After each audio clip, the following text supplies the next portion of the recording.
የእናንተን ስኬት ስታወሩ የሌላው ውድቀት መታሰብ አለበት።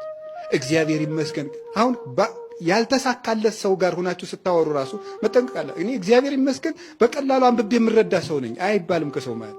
ያኛው ሰውዬ ቶሎ አንብቦ የማይረዳ ቢሆንስ እግዚአብሔር እንዲያማርር እናደርገዋለን። እግዚአብሔር ይመስገን እኔ ሁሉ ነገር አልጋ ባልጋ ላይ የተሳካልኝ ይላል ሰው።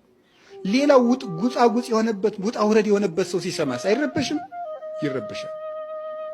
እያንዳንዱን ነገር መመካት ማለት በእኛ ሰዎች እንዲረበሹ አድርገን ማውራት መኩራት ማለት ነው።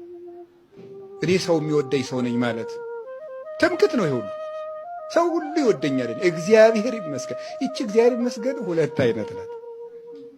ጠየም ያለች ናት አንደኛይቱ፣ ጠይምትትና ይላሉ ሊቃውንቱ። ጠይምትትና ማለት ውሸቱን ነው ይወደዋል፣ ግን እኔ እንደዚህ ነኝ የሚለው ባፉ፣ ይሄ ጠይምትትና ይባላል። መካከለኛ ማለት ነው። ስለዚህ አሁን የምነግራችሁ ምንድነው? ይሄ እግዚአብሔር ይመስገን እግዚአብሔር ይመስገን የሚለው እግዚአብሔር ይመስገን በመሰለ ውስጣዊ ትዕቢት ነው። ይሄ አንዳንድ ጊዜ እንደው ዝም ብለን ብቻችን ታጥረን ስለምንኖር ወጣ ስላላል ከራሳችን ቅርፍት ወይም ማዕቀፍ ስላልወጣን ከኛ በላይ ሰው ያለ አይመስለንም በእውነቱ ማለት ነው። እና እግዚአብሔር ከትምክት ያድነን።